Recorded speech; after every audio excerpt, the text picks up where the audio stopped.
La clôture du Bitcoin sur la journée d'hier nous montre quand même certains signes positifs.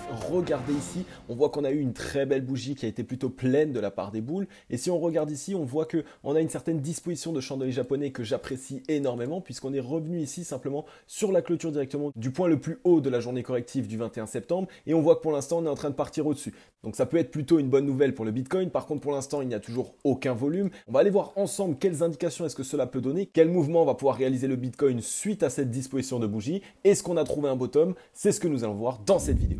Hello à toute la team Logic, ravi de vous retrouver dans cette nouvelle analyse du marché crypto-monnaie. On est aujourd'hui le jeudi 23 septembre 2021 et il est 16h33 à l'heure à laquelle je tourne cette vidéo. Alors pourquoi est-ce que vous me voyez aussi content? Pourquoi est-ce que vous me voyez de nouveau avec énormément la patate? Simplement parce que j'ai enfin réussi à me dégager du temps pour vous réaliser la foire aux questions. Donc la fameuse vidéo spéciale 5000 abonnés que malheureusement je n'avais pas trouvé le temps de réaliser jusque là. Et bien ça y est, elle est tournée, il manque plus que le montage à réaliser, ça va prendre un petit peu de temps parce que c'est une vidéo qui est assez longue et qui doit être travaillée, mais ne vous inquiétez pas, elle va sortir et je trouve qu'elle est vraiment de très bonne qualité, donc ça me fait super plaisir de pouvoir vous la présenter prochainement. Donc je sais à quel point la team Logic a vraiment attendu cette vidéo, et bien sachez qu'elle arrive très prochainement. On va pouvoir commencer, on va pouvoir attaquer l'analyse du jour. On est ici sur le Cryptocurrency Screener comme d'habitude. Si on fait un léger aperçu, on voit que ici on a tout le top 30 qui a une trend totalement positive sur la journée, donc c'est plutôt une bonne indication. On a l'impression d'avoir trouvé ici un certain rebond, un Bitcoin avec plus 3,84%, il est ici sur les 44 103 $. On est sur une zone de conflit, on est sur une zone qui va être très défendue. On va aller voir ça sur les graphiques, c'est très intéressant et on va ressortir les volume profiles parce qu'ils vont nous permettre de totalement comprendre ce qu'il s'est passé ces derniers temps. On voit qu'on a un Ethereum qui repousse 6,13% aux 3130 $. Là aussi, on a plutôt des bonnes indications. On vient de récupérer la borne basse du range qu'on avait malheureusement cédé à la baisse. Donc, il y a pas mal d'indications qui sont plutôt bonnes aujourd'hui sur le marché des crypto-monnaies. Mais attendez, avant de vouloir vraiment aller buy the dip, restez bien dans cette vidéo. On va aller voir ensemble s'il y a la possibilité de trouver un bottom sur la disposition sur laquelle nous sommes ou est-ce que malheureusement on est ici sur un petit faux rebond et on risque de corriger prochainement. On est sur le Scalpex Index 1 Crypto Fear and Greed dans la peur 27. Donc on voit que là vraiment, on est sur un sentiment de marché qui est plutôt négatif et que malheureusement, si on venait à avoir une petite correction prochainement ou qu'on essayait de recréer de la peur, eh bien ça risque de déclencher une certaine cascade de liquidité baissière et une très grosse vague négative. Donc à voir, est-ce que les Waves ont ce besoin-là de vraiment nous renvoyer dans l'extrême peur, d'essayer de repartir plus bas pour leur permettre d'aller chercher des niveaux plus convenables. Un Social Index sur Up, un Market Order Flow en recherche d'achat cet après-midi. On est toujours sur les 4 heures comme d'habitude. Donc si on regarde sur la structure du bottom, donc la structure sur laquelle on vient de rebondir, on voit qu'on a eu ici une énorme mèche qui allait chercher les 39 539 $, un petit peu au milieu de nulle part. On a eu ici un appel de la part des acheteurs qui ont racheté directement cette mèche. Finalement, on a clôturé sur une bougie boule qui a été un petit peu plus petite que la précédente, donc on n'a pas fait de ravalement haussier. Donc au vu des bougies sur lesquelles on est actuellement en 4 heures, on va avoir du mal à poser un bottom comme celui-ci. Donc là, peut-être qu'actuellement, on est simplement sur un petit rebond technique et que on va essayer d'aller chercher certains niveaux. Jusqu'où est-ce que les waves veulent nous emmener? Mais pour l'instant, on ne va pas pouvoir poser une structure de bottom comme celle-ci. Il va falloir à un moment donné un certain retracement pour essayer de poser un double bottom. Il est vraiment très très rare de pouvoir avoir ici un rebond en V-bottom. Donc pour l'instant, on est dans cette hésitation, on est dans cette attente. On voit qu'on est venu buter sur ce niveau de résistance aux 44 394 $, qui était ici une zone de support très importante dans le passé. Donc on est revenu la tester. Pour l'instant, on n'a pas réussi à la franchir. On a eu ici cette disposition des 3 chandeliers japonais qu'on appelle une étoile du soir, qui malheureusement est plutôt généralement annonciateur d'une certaine correction. Donc pour l'instant, elle n'est pas encore pricée, elle n'est pas encore mise en place, mais on peut s'attendre à, si malheureusement on n'arrive pas vraiment à avoir une réaction boule et à venir casser cette zone des 44 382 $, eh bien on pourrait avoir ici un retracement et repartir un petit peu plus bas. Donc pour l'instant, on est ici dans cette petite période d'hésitation, on est comme dans un espèce de range. On a un niveau de support ici directement aux 43 578 $ et on a ce niveau de résistance aux 44 394 $.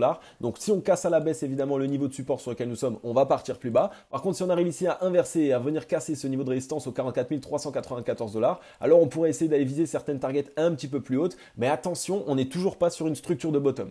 On est sur le Bitcoin en daily et en daily, on va voir un petit peu mieux ce qu'il se passe sur le Bitcoin. Il y a moins de bruit, on va mieux pouvoir analyser. Alors, qu'est-ce qui s'est passé du coup? On voit que sur la journée d'hier, on a eu un corps de bougie acheteur ici qui a été très important. On est revenu clôturer ici directement au contact de la zone des 43 626 $ qui était ici le point le plus haut sur la journée du 21 septembre 2021. Et pour l'instant, on est en train de trouver une certaine résolution haussière. Donc ça, c'est plutôt bon signe pour essayer d'avoir un certain rebond. On n'est pas ici sur une structure de bottom, ce qui veut dire que dans tous les cas, à un moment donné, même si on a un rebond un petit peu plus profond, eh bien il faudra ici revenir tester les zones dans lesquelles nous étions pour essayer d'instaurer une certaine structure de bottom. Donc on était venu chercher ici la borne basse qu'on voit de ce canal baissier, de cette espèce de bull flag. Donc à tout moment, on peut essayer de revenir ici tester cette zone de résistance aux 45 977 $, qui était en plus ici simplement la borne haute ici de ce canal baissier, et par la suite avoir une certaine correction à nouveau pour à un moment donné essayer d'instaurer une certaine structure de bottom.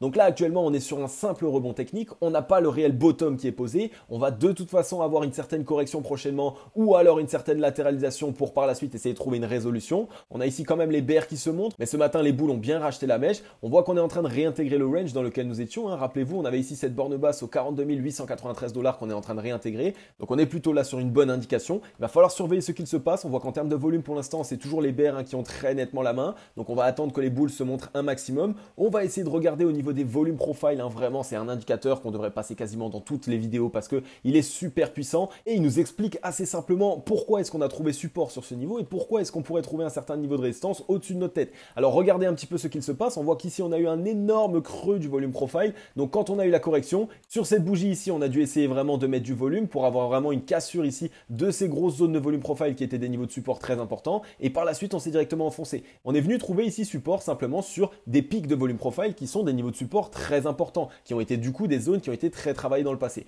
Donc on a pas mal de niveaux de support en dessous de nous. On a ici ce creux de volume profile. C'est pour cette raison qu'on arrive ici pour l'instant à se réintégrer à l'intérieur. Mais attention, plus on monte et plus on arrive ici sur des zones qui ont été très travaillées dans le passé et qui pourraient nous rejeter assez fortement. Donc on a ici, pourquoi pas ici cette zone de résistance aux 45 149 $ jusqu'aux 46 045 $. Si jamais on arrive ici à essayer de se frayer un petit chemin, alors on pourrait ici aller buter sur ces zones-là pour après essayer de déclencher un certain retracement. Vous le voyez, si malheureusement on vient à être rejeté de ce niveau, eh bien on pourrait directement ici s'intégrer dans ce creux de volume profile et à minima chercher ici certains niveaux de support sur le volume profile aux 40 424 $. On voit qu'on a des zones qui ont été travaillées ici aux 39 474 $. Et si jamais malheureusement on s'enfonce un peu plus profondément, on a la zone entre les 37 196 $ et les 36 055 $. Vraiment, si jamais on veut ici essayer d'aller à la chasse au levier, toutes les personnes qui ont mis de levier sur la tendance haussière, eh bien ici, on a une très grosse zone de confluence. On a une grosse zone qui pourrait être très intéressante pour les waves à revenir chercher puisqu'il y a beaucoup ici de liquidités à venir gratter et pourquoi pas par la suite ici essayer d'instaurer un certain bottom. Donc il va vraiment falloir surveiller ce qu'il se passe ces prochains temps. Et évidemment, si on voit qu'on a une grosse tendance haussière qui commence à se mettre en place et qu'on revient franchir ici cette zone de résistance aux 45 136 $ jusqu'aux 46 000 $, alors de cette manière, on pourrait ici essayer de faire quelque chose puisqu'on aurait ici un travail à réaliser avec une certaine latéralisation pour essayer de récupérer de la force et à un moment donné, essayer de revenir ici tester les zones qu'on avait eu du mal à tester aux 48 297 $ jusqu'aux 47 406 $. Donc on va surveiller ce qu'il se passe ces prochains temps. Pour l'instant, les volumes sont vraiment très faibles, donc ça montre que la force acheteuse n'est pas vraiment présente et qu'on est simplement sur un rebond technique. Dès lors que les bears vont se montrer, dès lors qu'on va arriver sur un niveau qui va être défendu par les bears, eh bien ils peuvent nous rejeter assez fortement si on ne met pas en place plus de momentum. On va regarder sur le ruban de moelle mobile, on voit qu'on est en train de travailler ici le MA 89 période, donc celle-là aussi il va falloir la surveiller, je vous l'ai dit dans la vidéo d'hier. Si malheureusement on voit qu'on vient une fois de plus à son contact et qu'on est rejeté de l'EMA 89, eh bien ça voudrait dire qu'on l'a validé en tant que résistance et que là on risque de partir plus bas et qu'on risque d'aller instaurer du coup un bottom un petit peu plus bas dans les zones que je vous ai montré tout à l'heure avec le volume profile. Donc c'est là qu'il va falloir surveiller. À l'inverse, si on arrive à clôturer au-dessus de l'EMA 89 période, alors on voit qu'on pourrait revenir tester ici le ruban de moelle mobile qui lui est directement ici dans cette zone de résistance aux 45 958 $ jusqu'aux 45 000 $. C'est vraiment la zone que je vous ai montré tout à l'heure et vous voyez à quel point les zones de résistance sont retestées très souvent. Vous voyez à quel point tous les indicateurs se rejoignent au même endroit. Donc même si ici on voit que les waves essayent vraiment d'absorber un peu de liquidité, qu'on essaye de faire fermer un peu toutes les positions short qui ont été mises en place, et bien par la suite il va de toute façon nous falloir un certain retracement puisqu'on n'aurait plus la force ici nécessaire pour casser tous ces niveaux de résistance. Donc surveillez le Bitcoin, on n'est pas ici en train de poser un certain bottom. Donc si vous n'avez pas encore buy le dip à cet endroit-là, attendez, il vaut mieux, on va avoir une certaine correction prochainement, vous aurez sans doute de nouvelles opportunités. On est sur le crypto total. Le crypto total, là aussi, vous allez voir qu'on a cette indication avec le volume profile qui est vraiment très bon. On avait eu ici un beau creux de volume profile, c'est pour ça qu'on a réussi à faire une mèche jusqu'à ce spike ici de volume profile aux 1745 milliards. On est en train de travailler ici la zone des 2000 milliards, cette zone psychologique que je vous répète jour après jour. La zone des 2000 milliards, c'est une zone qui, quand on est au-dessus, elle va être très défendue par les bulls, mais malheureusement, quand on est en dessous, ça va être une zone très défendue par les bears. On voit qu'en plus de ça, ici, ça constitue simplement une énorme zone qui a été vraiment travaillée, une zone dans laquelle il y a eu du conflit, donc on a créé des niveaux de résistance par rapport au volume profile, donc ça va être assez compliqué de venir ici s'en affranchir si on n'a pas plus de volume que ça. Si on continue de voir que les bears revendent cette mèche, alors malheureusement on ne va pas réussir à partir plus haut. On voit qu'on a tout ce spike ici de volume profile au-dessus de notre tête, donc là aussi ça nous envoie plutôt une indication que même si on essaye de faire une petite poussette supplémentaire, on va arriver dans des niveaux où on n'aura plus la force acheteuse pour pouvoir continuer à partir à la hausse, et donc de cette manière malheureusement on va avoir ce deuxième retracement. Donc ici on n'est pas sur une vraie structure de V-bottom. Sur le crypto total on voit qu'on a clôturé juste en dessous du point haut sur lequel nous étions ici sur la journée du 21 septembre. Donc non, pour l'instant il n'y a pas de structure de bottom. Dans tous les cas je pense qu'il va y avoir ici une certaine deuxième jambe baissière. Est-ce qu'elle va être plus profonde? Est-ce qu'elle ne va pas l'être? Et bien ça, il va falloir surveiller les volumes, il va falloir voir un petit peu le momentum vendeur qui va être mis en place. On va regarder dans le ruban de MyMobile. Là par contre on avait réussi à réintégrer le MA89 période un peu plus rapidement. On est venu tester le ruban de MyMobile, on est à peu près sur la moitié, donc je dirais sur la MyMobile 45 périodes, et pour l'instant on est en train d'être vendu. Donc à surveiller, si on clôture demain et qu'on essaye vraiment de s'affranchir de ce ruban de MyMobile ici aux 2066 milliards, alors là il y a plutôt une bonne indication, mais on voit qu'on a quand même des niveaux de résistance au-dessus de la tête. Donc dans tous les cas à un moment donné on assisterait à un certain retracement. Donc surveillez un peu la clôture, mais par contre si on est directement rejeté ici dans la moitié du ruban de MyMobile, alors là le retracement risque d'être un peu plus profond. Sur le RSI on voit qu'on est ici sur la zone des 47,46, on a un niveau de résistance au-dessus de la tête au 49,25, on a les 52 RSI au-dessus de la tête. Donc généralement vous savez comment ça se passe, on vient le tester une première fois, on est rejeté et à ce moment-là on essaye d'instaurer un bottom et on part pourquoi pas avec une petite divergence pour montrer que les acheteurs sont plus présents. Donc pour l'instant pareil, on n'est pas ici sur une structure de bottom, on ne va pas se relancer ici directement immédiatement. Il va y avoir sans doute le besoin d'une consolidation ou d'une deuxième jambe baissière pour vraiment ici essayer d'instaurer une certaine structure de bottom.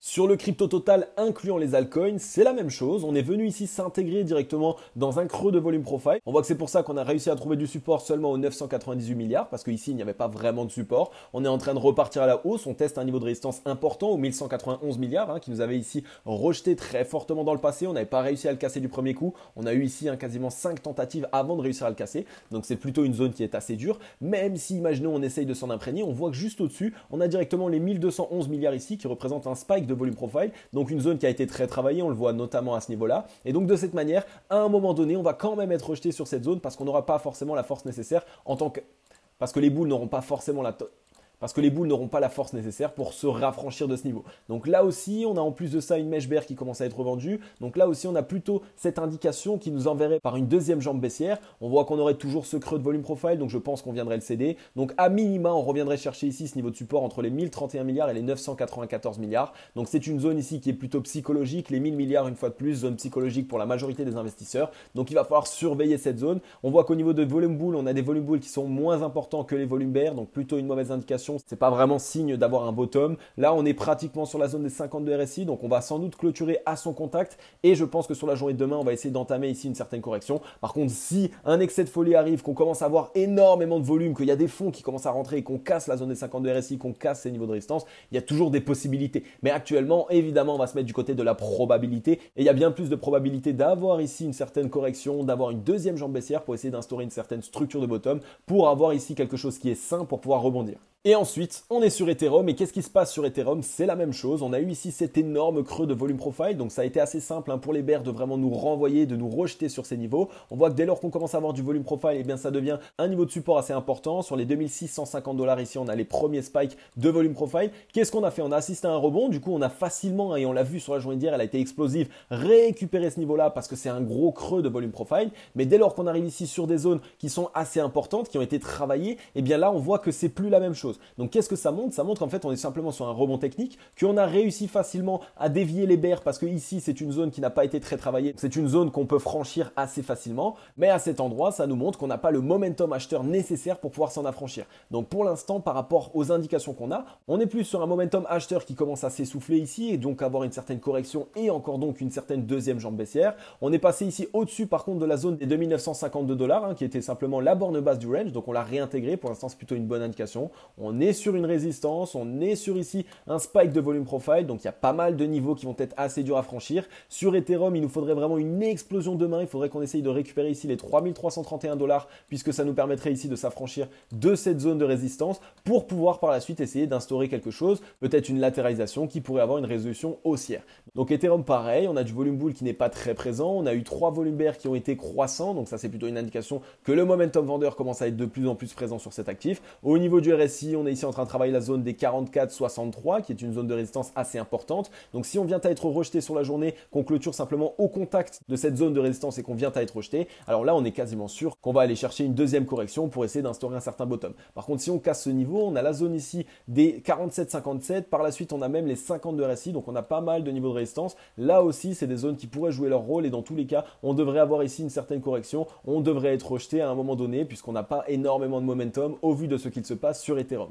Et du côté de Twitter, on a Bitcoin Archive qui nous partage ici un chart intéressant de Glassnode une fois de plus et qui nous dit que 84% des Bitcoins n'ont pas bougé depuis 3 mois. Et ça, c'est super intéressant. Ça montre quoi? Ça montre que les entités aujourd'hui détiennent du Bitcoin au minimum sur 3 mois, ce qui est plutôt long-termiste puisqu'il y a des actifs qui généralement sont échangés très rapidement. Donc le fait de voir qu'il y a 84% des Bitcoins qui n'ont encore pas bougé depuis 3 mois, ça montre que les gens ont confiance dans le Bitcoin. Ça montre que le Bitcoin commence à essayer de s'instaurer en tant que valeur refuge. Plus on avance, plus les gens vont continuer à détenir leur Bitcoin et à ne pas vouloir les vendre, et plus il va y avoir cet effet de rareté, il va y avoir une offre qui va diminuer et une demande qui va normalement augmenter, et donc le prix du Bitcoin qui va augmenter. Donc c'est ultra bullish pour le marché des crypto-monnaies de voir ça. Ça montre que les gens ont confiance dans le Bitcoin, ça montre que ça devient vraiment une belle valeur refuge actuellement. On a de belles choses qui se préparent. En plus de ça, il y a de plus en plus de personnes qui ont créé d'adresses Bitcoin depuis 2021, et ça aussi c'est super bullish. Donc le fondamental du Bitcoin n'a absolument pas bougé. On est toujours sur quelque chose qui est très bullish, et même si on vient à avoir une correction un peu plus marquée, ne vous inquiétez pas, ce sont les cycles de marché, ce sont les waves qui essayent de faire la pluie et le beau temps, mais à un moment donné, le Bitcoin va reprendre sa tendance haussière et va repartir vers des plus hauts. Ensuite, on est du côté des news et quand on parle d'adoption mainstream, eh bien évidemment, quand c'est un pays qui est impliqué, quand c'est une banque centrale, eh bien on en parle encore plus fort. La Banque centrale d'Ukraine s'engage à soutenir l'adoption des crypto-monnaies. En réaction au cadre réglementaire mis en place par le Parlement, la Banque nationale d'Ukraine, la BNU, s'est engagée à soutenir l'adoption des crypto-monnaies. En dépit des risques pour la stabilité financière, l'organisme mettra en place une réglementation favorisant l'essor des devises numériques. La banque estime que les crypto-monnaies offrent de nombreuses opportunités pour les citoyens. Et quand c'est une grosse entité comme ça qui le parle, qui en parle bien et qui a enfin compris la réelle utilité du Bitcoin, c'est là qu'on voit qu'il y a une possibilité d'adoption mainstream prochaine. Dès que les pays vont ouvrir les yeux, dès qu'ils vont comprendre que vraiment ça va aider les citoyens, ça va leur permettre énormément de choses, qu'il y a tellement de possibilités aujourd'hui qui sont offertes par le crypto-monnaie pour pouvoir aider les citoyens, à ce moment-là on comprendra qu'il y a réellement quelque chose derrière les crypto-monnaies, une vraie technologie. Donc très intéressant cet article, encore une très grosse entité, après le Salvador c'est la Banque centrale d'Ukraine et je pense qu'on va avancer petit à petit et qu'il va y avoir de plus en plus de news comme celle-ci, de plus en plus d'adoption. On se tourne encore une fois vers l'adoption mainstream et vous le savez, plus il y a des news d'adoption mainstream, plus ça ajoute du fondamental au Bitcoin, plus ça lui ajoute de la crédibilité et donc évidemment il va essayer de prendre en valeur. Donc encore une très bonne news, on garde ça en tête et on se dit toujours que même s'il vient à y avoir une certaine correction, dans tous les cas le fondamental du Bitcoin n'a pas changé et est toujours aussi bon.